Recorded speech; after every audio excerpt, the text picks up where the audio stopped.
অনেক সময় আমাদের মনে এই ভাবনা আসে যে আমাদের নিরীহ স্বভাবের সুযোগ নিয়ে এই সংসারের মানুষ শুধু আমাদের দুঃখই দেয়। কতবার এমন মনে হয় যে আমরা সবাইকে সাহায্য করার জন্য এগিয়ে যাই আর সকলে আমাদেরই দোষ দেয়। অনেক সময় এমন মনে হয় যে আমরা শুধুই সৎকর্ম করি, সকলের ভালো চাই, কিন্তু সকলে আমাদেরই বিষয়ে খারাপ কথা বলতে থাকে। দুঃখ হয়, কিন্তু আমাদের এটা ভেবে দেখা উচিত যে মানুষ আম গাছের গায়ে পাথর ছোড়ে, শাল গাছের গায়ে পাথর কেন ছোড়ে না? কারণ এই আম গাছে পাওয়া যায় মিষ্টি এবং সুস্বাদু ফল। অন্যদিকে শাল গাছ থেকে আমরা কি পাই? শুধুই কাঠ। তাই যদি আপনাকে কেউ কথা শোনায়, আপনাকে কোনো কিছুতে বাধ্য করার চেষ্টা করে, আপনার বিষয়ে অনুচিত কথা বলে, তাহলে নিশ্চয়ই আপনার মধ্যে এমন বিশেষ কিছু আছে যা তাদের মধ্যে নেই। নিজের মধ্যে আত্মবিশ্বাস বাড়িয়ে তুলুন, ধন্যাত্মক ভাব আনুন, সৎকর্ম করতে থাকুন। কোনো কটুতা এই মনে প্রবেশ করতে দেবেন না। এই মন সুপ্রসন্ন হয়ে বলবে, রাধা রাধা।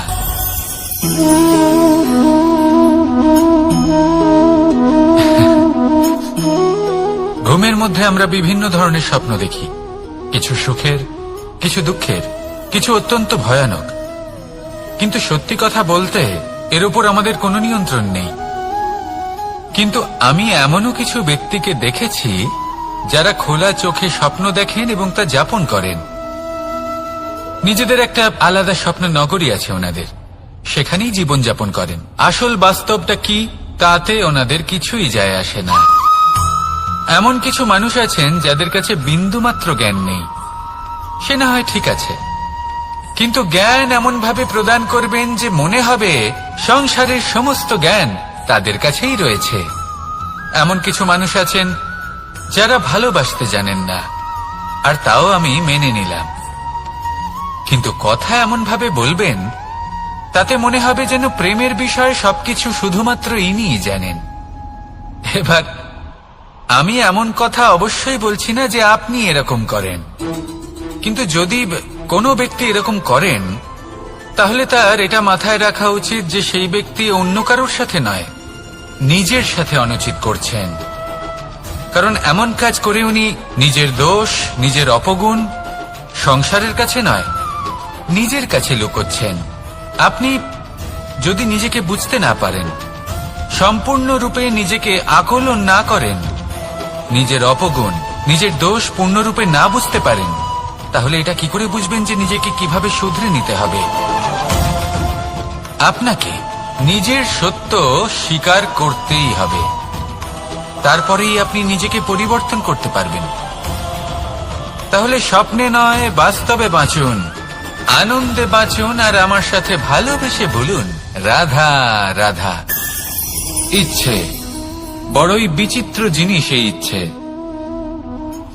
যদি তা পূর্ণ না হয় তাহলে তা ক্রোধকে জন্ম দেয়, যদি তা পূর্ণ হয় তাহলে লোভকে জন্ম দেয়, যদি সময়ের মধ্যে পূর্ণ না হয় তাহলে শোককে জন্ম দেয়, আর যদি সময়ের পূর্বেই পূর্ণ হয়ে যায় তাহলে অহংকারকে জন্ম দেয়। সকলের ইচ্ছে থাকে, আপনারও অবশ্যই থাকবে, তা অবশ্যই পূরণ করবেন।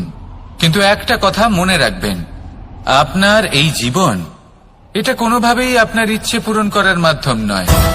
এ হলো ধৈর্য সাধনের এক মাধ্যম, নিয়ন্ত্রণ করার এক মাধ্যম। নিয়ন্ত্রণ নিজের কামনার ওপর, নিজের ইচ্ছের ওপর, নিজের আবেগের ওপর। কারণ ইচ্ছে এটা হলো সেই অশ্বের মতো যা একবার লাগাম ছাড়া হয়ে গেলে, আপনার হাত থেকে যদি এই লাগাম বেরিয়ে যায় তাহলে তা আপনাকে সোজা বিনাশের পথে নিয়ে যেতে পারে। কিন্তু যদি আপনি একে নিয়ন্ত্রণ করতে পারেন তাহলে এটা আপনাকে সাফল্যের শিখরে অবশ্যই পৌঁছে দিতে পারে। তাহলে ইচ্ছেগুলিকে নিয়ন্ত্রণ করুন আর আমার সাথে ভালোবেসে বলুন, রাধা রাধা। আমরা সকলে শক্তি অনুভব করতে চাই। এবার যদি আপনাকে জিজ্ঞেস করা হয় যে সবথেকে বেশি শক্তির অনুভব কোথা থেকে করা সম্ভব, তখন কেউ কেউ বলবেন পুষ্টিকর আহার গ্রহণ করলে, ব্যায়াম করলে, কেউ বলবেন ধন লাভ করলে, বন্ধুদের থেকে, পরিবারের থেকে, আদি ইত্যাদি। এইভাবে আপনি শক্তির অনুভব অবশ্যই করতে পারেন, কিন্তু সবথেকে বেশি শক্তির অনুভব যদি আপনি করতে চান তাহলে তা পাবেন শুধু একতার দ্বারা, সংগঠনের দ্বারা। যদি আপনাকে উদাহরণ দিই, নিজের এই হাতটাকে দেখুন, 5টা আঙুল রয়েছে। কোনো একটা বস্তুকে নিজের একটা আঙুল দ্বারা তুলে ধরার চেষ্টা করে দেখুন, বড়ই কষ্ট হবে। তখন আপনি বুঝতে পারবেন যখন এই 5টি আঙুল একত্রিত হয় তখন কোনো কাজ কতটা সহজ হতে পারে। এটাই হলো শক্তি, একতার। সব থেকে ভালো উদাহরণ যদি আপনাকে দিই তাহলে বাঁশি। এই বাঁশি থেকে অত্যন্ত মধুর সুর নির্গত হয় যা সবার মন প্রসন্ন করে দেয়। এই কথা সত্যি, কিন্তু এই বাঁশি আমি একটা বা দুটো আঙুল দিয়ে বাজাতে পারবো না। আমাকে প্রত্যেকটা আঙুল ব্যবহার করতেই হবে, তবেই এর থেকে মধুর সুর নির্গত হবে যা সকলকে প্রসন্ন করবে, ঠিক কিনা? ঠিক এইভাবেই যদি আপনি চান যে আপনার জীবনরূপী বাঁশি থেকেও মধুর সুর নির্গত হোক বা সবার মনকে প্রসন্ন করে তুলুক, তাহলে আপনাকেও জীবনে একতা নিয়ে আসতেই হবে। আপনি একাও কর্ম করতে পারেন, পথ চলতেও পারেন, সামনেও এগোতে পারেন, সাফল্যও লাভ করতে পারেন। কিন্তু যখন সকলে একসাথে এগোবেন, সেই পথে চলবেন, সেই কর্মই করবেন, তখন লক্ষ্যে অবশ্যই পৌঁছবেন, সাফল্য অবশ্যই লাভ করবেন। কিন্তু সেই সাফল্য এবং তার আনন্দের সংমিশ্রণটাই একটু অন্যরকম হবে।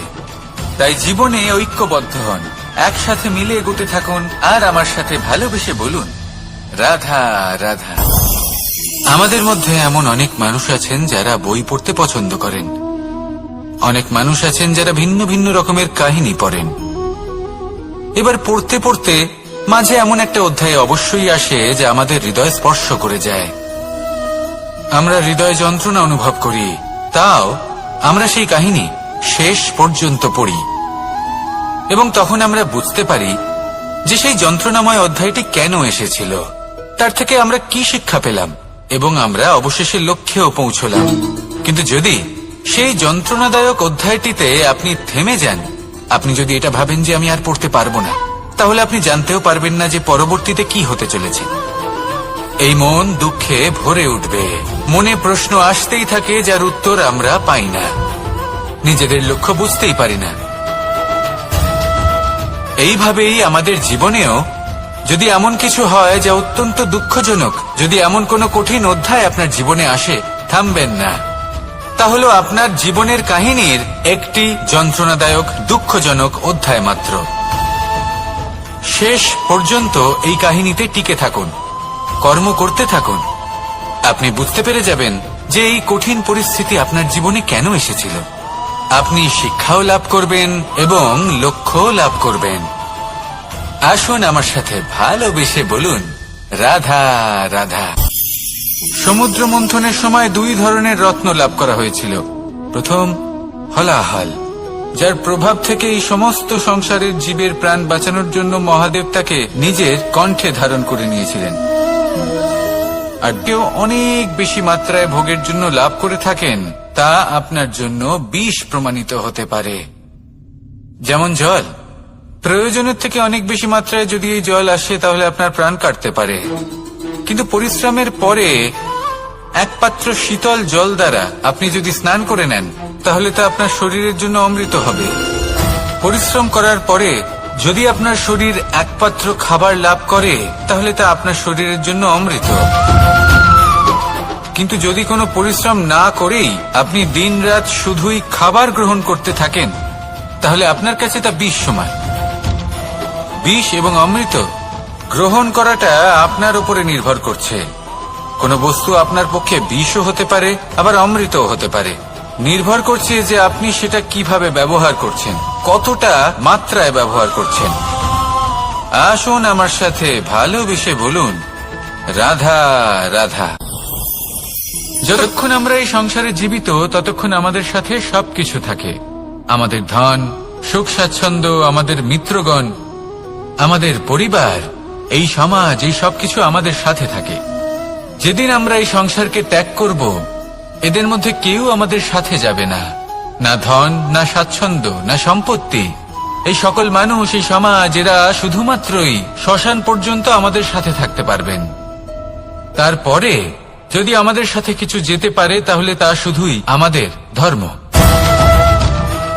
আর এই সংসারে আমরা নিজেদের যে সুনাম রেখে যাই সেটা সম্ভব শুধুমাত্র কর্মের দ্বারা। সেই জন্য সংসারে যতদিন পর্যন্ত জীবিত আছেন যদি কিছু অর্জন করতে চান তাহলে ধর্ম অর্জন করুন, ধর্মের বিষয়ে স্পষ্টতা অর্জন করুন এবং কর্ম অর্জন করুন। এটাই হবে আপনার অতীত এবং এটাই হবে আপনার ভবিষ্যৎ এবং এটাই সকলকে প্রেরণা প্রদান করবে। আসুন আমার সাথে ভালোবেসে বলুন রাধা রাধা। খুব সুন্দর একটা কাহিনী আছে। একবার এক ব্যক্তি নিজের অসফলতার জন্য ত্রস্ত হয়ে সময় দেবতার তপস্যা করতে বসলেন। উনি তপস্যা করলেন এবং সময় দেবতা প্রসন্ন হলেন, মানুষের রূপ ধারণ করে ওনার সামনে প্রকট হলেন। এবার সেই ব্যক্তি ওনাকে জিজ্ঞেস করলেন যে কি এমন আছে যার জন্য আপনি বারবার জয়ী হন আর আমি চিরকাল পরাজিত হয়ে থাকি? কেন এত পরিশ্রম করা সত্ত্বেও আমি সাফল্য লাভ করতে পারি না? তখন সময় দেবতা উত্তর দিলেন যে দিন হোক বা রাত, ঝড় হোক বা ভূমিকম্প, রোদ হোক বা বৃষ্টি হোক, সময়ের সূত্রপাত হোক বা প্রলয়, আমি থামি না, আমি চলতেই থাকি। আর সেই জন্য যিনি থেমে যান তিনি পরাজিত হন আর আমি জয়ী হই। এটাই আমাদের শিখতে হবে। জীবনে সবসময় চলতে থাকুন, কখনো থামবেন না। হ্যাঁ, কিছুক্ষণের জন্য বিরতি নিতে পারেন, বিশ্রাম করার জন্য, নিজেকে আরো সশক্ত করে তোলার জন্য, কিন্তু থেমে যাবেন না। নিরন্তর কর্ম করতে থাকুন, পরিশ্রম করতে থাকুন, তবেই এই সংসার আপনাকে মনে রাখবে। আসুন আমার সাথে ভালোবেসে বলুন রাধা রাধা। বস্ত্র আমাদের সকলের প্রিয়, এটা আমাদের জীবনযাপনের জন্য প্রয়োজনীয়। আমরা সবসময় চেষ্টা করি সেই বস্ত্র পরতে যা পরলে আমাদের দেখতে ভালো লাগে। কিন্তু কখনো এই কথা ভেবে দেখেছেন মশলাদার না হয়, অত্যন্ত সুস্বাদু নাও হয়, কিন্তু যদি তা গরম হয়, টাটকা হয়, তাহলে খেতে ভালোই লাগে। ঠিক সেইভাবেই যদি কোনো ব্যক্তি সুন্দর নাও হয় কিন্তু তার কথা খুবই মধুর হয়, তাহলে সেই ব্যক্তি সকলের প্রিয় হয়। কোনো ব্যক্তি যদি ধনবান নাও হন কিন্তু তিনি যদি গুণী হন, তাহলে এই সংসারে সম্মান লাভ করেন। সেই জন্য কখনো এই বিষয়ে দুঃখ পাবেন না যে আপনার কাছে ভৌতিক স্বাচ্ছন্দ্য নেই। আপনার কাছে সব থেকে বড় বস্তু, সব থেকে মূল্যবান বস্তু যেটা আছে সেটা হলো আপনার আত্মা, আপনার মন, আপনার বিচারধারা, আপনার গুণ, আপনার কথা। এগুলো সবসময় শুভ রাখুন এবং সবসময় নিজের সাথে রাখুন। এই জীবন সফল হবে এবং প্রেমময় হয়ে বলে উঠবে রাধা রাধা। মানুষের জীবন বড়ই বিচিত্র হয়। যেই মুহূর্তে জন্ম নেয় একটা প্রতিস্পর্ধায় প্রবেশ করতে থাকে। মানুষ জন্ম নেয় আর প্রতিস্পর্ধা শুরু হয়ে যায় ভাই এবং বোনের মধ্যে সর্বশ্রেষ্ঠ হবার, সবার থেকে এগিয়ে থাকার। তারপরে সে যায় গুরুকুলে, নিজের বন্ধুদের মধ্যে সর্বশ্রেষ্ঠ হওয়ার প্রতিস্পর্ধা শুরু হয়। এবার সেখান থেকে বাইরে বেরিয়ে সংসার জীবনে প্রবেশ করে ধন উপার্জনের প্রতিস্পর্ধা শুরু হয়। তা সে যুদ্ধই হোক বা কলা হোক, এই প্রতিস্পর্ধা কখনোই আমাদের পিছু ছাড়ে না। তাই যদি প্রতিস্পর্ধা করতেই হয় তাহলে আমরা মানুষকে সাহায্য করার প্রতিস্পর্ধা কেন করব না?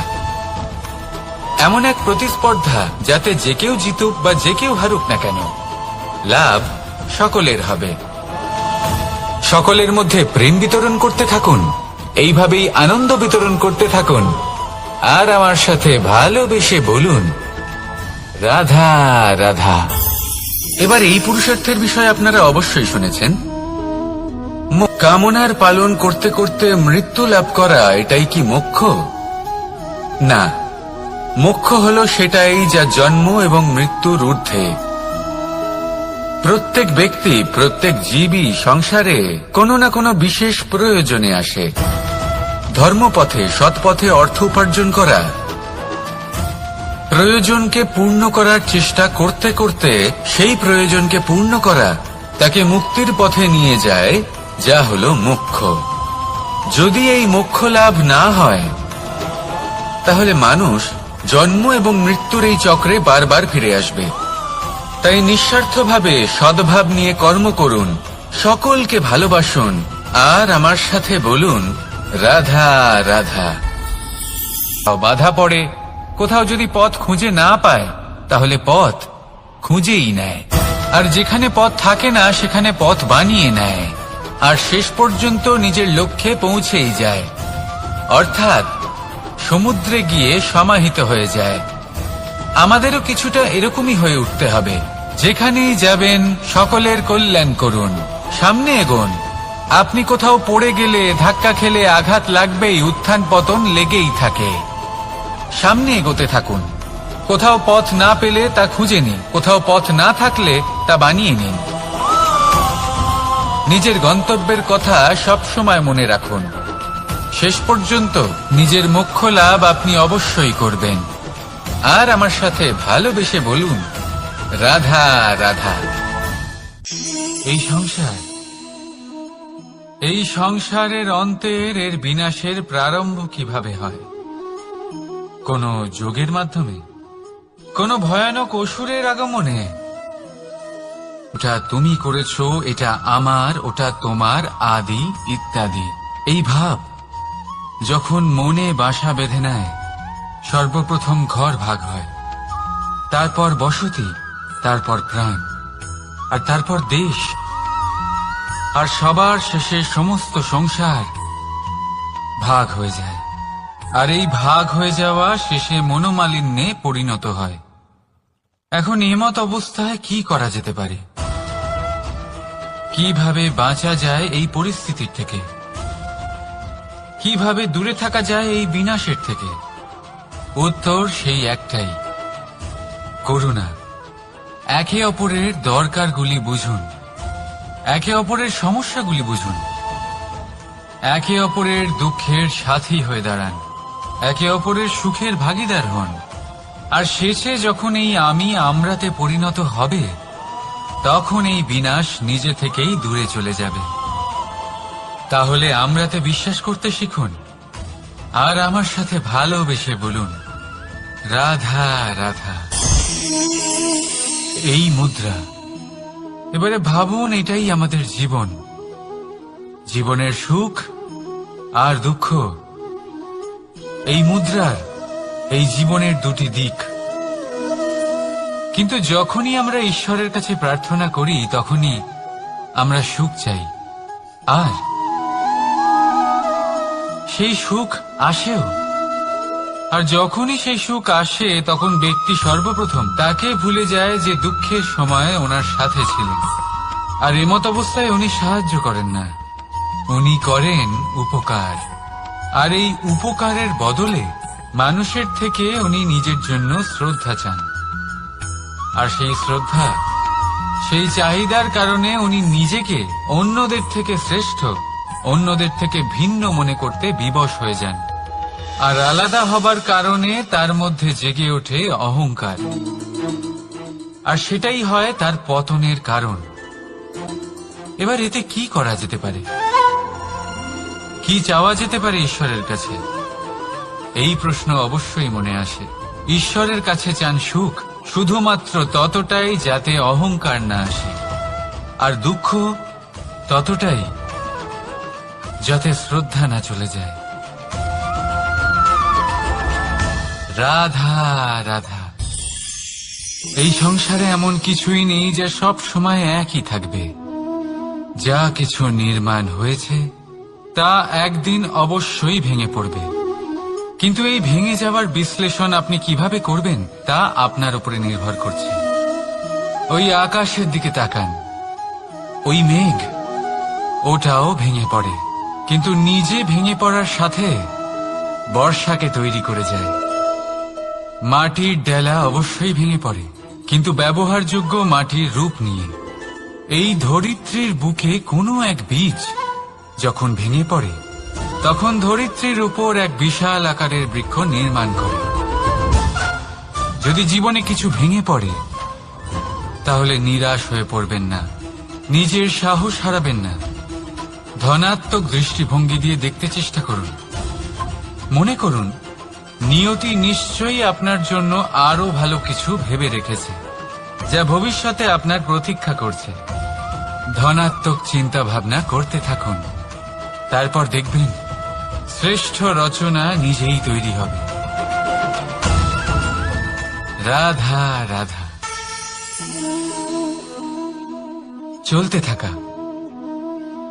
থেমে যাওয়া, বিশ্রাম নেওয়া, তারপর দম নিয়ে পুনরায় দাঁড়িয়ে পড়া, আর তারপর আবার সেই পথ চলা। এটা জীবনের অভিন্ন এক অঙ্গ, এটার থেকে আপনি পালাতে পারবেন না।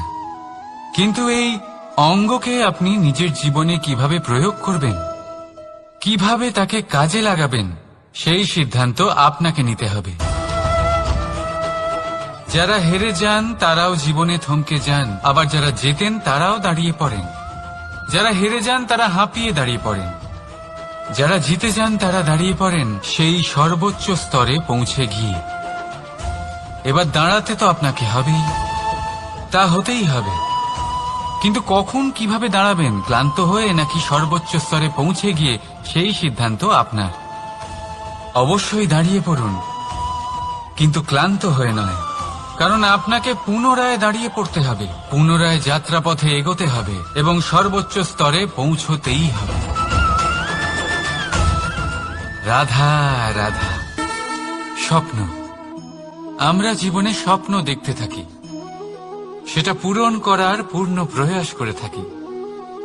কিন্তু এই স্বপ্ন পূরণ না হওয়ার পরিস্থিতিতে আমরা ভেঙে পড়ি, ছিন্ন বিচ্ছিন্ন হই, আর তারপর এই বোঝা আমরা আগামী প্রজন্মের ওপর রীতিমতো চাপিয়ে দিই। আমরা এটাই মনে করি যে আমরা যেটা হতে পারিনি সেটা আমাদের সন্তান অবশ্যই হবে। আমরা যা কখনো পাইনি আমাদের সন্তান অবশ্যই তা পাবে।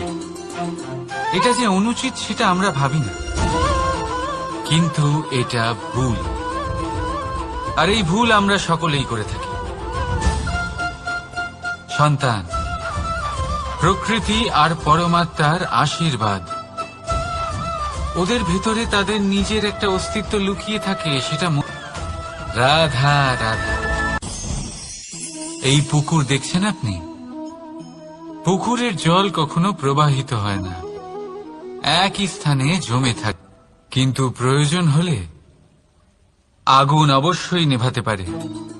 ঠিক সেই রকমই হয় আমাদের সম্পর্ক, সম্পর্ক যা আমরা বহু বছর পরিশ্রম করে তৈরি করি, যে দরকার পড়লে আমাদের সহায়ক হয় কোনো না কোনোভাবে। সেই জন্য সম্মান করতে শিখুন এই সম্পর্কগুলিকে, শিখুন এই সম্পর্কগুলিকে অটুট রাখতে। কথায় কথায় এই সম্পর্কগুলিকে ভেঙে দিতে শিখবেন না। রাধা রাধা। কিন্তু তিক্ততায় অত্যন্ত বিষাক্ত। পেটের মধ্যে যাওয়া এই বিষ শুধুমাত্র একটি মানুষের মৃত্যুর কারণ হয়, কেবল একটি। কিন্তু কানের মধ্যে ঢালা এই বিষ একাধিক সম্পর্কের নাশ করতে পারে। আর এটাতে সেই ব্যক্তির ভুল নেই যে আপনার কানে বিষ ভরেছে, আপনি তাকে দোষ দিতে পারেন না। এখানে দোষ আপনার নিজের, যে এই বিষকে আপনি নিজের উপরে প্রভাব ফেলতে দিয়েছেন, এই বিষকে সুযোগ দিয়েছেন আপনার ক্ষতি করতে। এটা আপনার ভুল। সেই জন্য কুমন্ত্রণায় কখনো কান দেবেন না। আপনার মনে ভালোবাসার দৃঢ়তা জাগিয়ে তুলুন আর নষ্ট করে দিন এই সংসারের সমস্ত বিষের প্রভাবকে। রাধা রাধা। জীবন সফলতা প্রাপ্ত হয় নিজের উপরে বিশ্বাস করতে থাকুন। আকাশের ওই সূর্যকে দেখুন, সূর্যের বিশ্বাস আছে নিজের উপর যে সে সমস্ত জগৎকে আলোকিত করতে পারবে, নিজের প্রথম রশ্মি দিয়ে অন্ধকারকে দূর করতে পারবে। সূর্য এই বিশ্বাস নিয়েই আসে, আর কিছুক্ষণের মধ্যেই সমস্ত সংসার থেকে অন্ধকারকে বিনাশ করে ফেলে সে। তাহলে মনে রাখবেন, এই সুখের আভাস, এই দুঃখের অনুভূতি আসতেও থাকবে আর যেতেও থাকবে। শুধু নিজের উপরে বিশ্বাস রাখুন, তারপর দেখবেন এই সফলতা আপনার দাস হয়ে থাকবে। রাধা রাধা। চাঁদ কত শ্রেয়, শুভ্র, কত সুন্দর। কিন্তু যদি আপনি মনোযোগ সহকারে দেখেন তাহলে দেখবেন এই চাঁদেও দাগ আছে। আর এই দাগগুলি থাকার কারণে কি এই চাঁদের মাহাত্ম্য কখনো কমে যায়? কখনো নয়। এর কারণ হলো চাঁদের নিরন্তর চেষ্টা। একবার এই আকাশে দেখুন, এই অন্ধকার সবসময় চেষ্টা করে চাঁদকে ঢেকে দেওয়া, কিন্তু এই চাঁদ সবসময় এই অন্ধকারের সাথে লড়াই করতে থাকে। অমাবস্যা থেকে শুরু করে চাঁদের এই যাত্রা পূর্ণিমা অবধি পৌঁছেই যায়। আর তাই এই চাঁদের পুজো করা হয়, এই কারণে এই চাঁদকে মাহাত্ম্য দেওয়া হয়। এইভাবেই যদি আপনার মধ্যে কোনো দোষ থাকে, কোনো খারাপ কিছু থাকে, তাহলে সেটা কোনো বড় ব্যাপার নয়। চেষ্টা করুন সেটাকে শুধরে নেওয়ার, কিন্তু সেই কারণে নিজেকে খারাপ মনে করা এটা অনুচিত। নিজের ভুলগুলো, নিজের দোষগুলো, নিজের খারাপ দিকের কথা ভুলে আপনি এই সংসারের ভালোর দিকে প্রস্থান করেই দেখুন না। আপনি দেখবেন আপনার অন্তরের তেজ ঠিকরে বেরোচ্ছে। রাধা রাধা। এই পি সংগ্রহ করতে পটু, কেউ ঢিপি বানাতে পটু, কেউ খাবার খোঁজায় পটু, আবার কেউ সেই খাবার আনায় পটু। ঠিক সেরকমই হয় মানুষেরা। মনে হতেই পারে সবাই একই রকম, কিন্তু প্রতিটা মানুষের ব্যক্তিত্ব, প্রতিটা মানুষের অস্তিত্ব ভিন্ন হয়। আর সত্যি কথা বলতে কি, প্রতিটা মানুষের ভিন্নতাই আমাদের প্রগতির দিকে নিয়ে যায়। ভাবুন, যদি আপনাকে কারোর সাথে হাত মিলিয়ে চলতে হয়, তাহলে আপনাকে আপনার সোজা হাত তার উল্টো হাতে ধরে এগোতে হবে। এটাই সৃষ্টিকর্তার সৃষ্টির নিয়ম। ভিন্নতা, এই ভিন্নতাকে আশীর্বাদ ভেবে চলুন, এতে কোনো খারাপ নেই। রাধা রাধা। দাদা আমাকে বহুবার জিজ্ঞেস করেন যে কানাই, তুমি রাধার সাথে এই সংসারকে প্রেম শেখাতে এসেছো, তাহলে কেন তুমি রাধাকে এত বিরক্ত করো? কেন ও তোমাকে বিরক্ত করে? কেন এই ঝগড়াঝাটি হয়? কেন এই টানাপোড়েন চলে? এবার এটার উত্তর আমি কিছুটা এইভাবে দিতে চাই। পিঁপড়ে সেই বাড়িতেই প্রবেশ করে যেখানে মধু উপস্থিত আছে। যদি আপনার বাড়িতে মধু থাকে, কোনো মিষ্টি জিনিস থাকে, মিষ্টত্ব থাকে, তাহলে পিঁপড়ে সেখানে অবশ্যই প্রবেশ করবে। ঠিক এইরকমই হয় আমাদের সম্পর্ক। এর মধ্যে ছোটখাটো ঝগড়াঝাটি, টানাপোড়েন, রাগ করা, মন ভাঙানো, এই সব তো চলতেই থাকে। বিশেষ করে সেই সম্পর্কগুলিতে যেখানে মিষ্টত্ব আছে। মনে রাখবেন, যেই সম্পর্কে কোনো খুনসুটি নেই, রাগ করা, মান ভাঙানো নেই, কোনো ছোটখাটো ঝগড়াঝাটি নেই, সেই সম্পর্ক শুধুমাত্র মস্তিষ্ক দিয়ে পালন করা হচ্ছে, মন থেকে নয়। তাই মন থেকে ভালোবাসতে শিখুন। আর এই ছোটখাটো ঝগড়াঝাটির, এই অম্ল মধুর খুনসুটির আনন্দ উপভোগ করুন, কারণ এতেও ভালোবাসা আছে। রাধা রাধা। এই পুস্তকের মতোই হয় আমাদের সম্পর্ক। তার সেই এক পাতা, একটা ভুল। তাই যে কোনো সম্পর্কে যদি কারোর কোনো ভুল হয়ে গিয়ে থাকে, তাহলে সেই ভুলকে সম্পর্ক থেকে দূরে করা সঠিক হবে। সেই ভুলকে ভুলে যাওয়াই সঠিক হবে। সেই সম্পর্ক ভাঙা নয়, সেই সম্পর্ক সামলে রাখুন। কারণ ভুল তো সবার দ্বারা হয়। যদি এরকম করেন, তবেই জীবনরূপী পুস্তক আরো সুন্দর হয়ে উঠবে। একে অপরকে ক্ষমা করতে শিখুন, একে অপরের ভুলকে ভুলে যেতে শিখুন। তারপর দেখবেন এই জীবনে আরো আনন্দ আসবে, আর এই সম্পর্ক নিঃশ্বাস নিতে থাকবে। রাধার চারিদিক থেকে ঘিরে ধরে, তখন এই অহংকার আমাদের ছায়ার মতোই বিলুপ্ত হয়ে যায়। তাই আর কেউ নয়,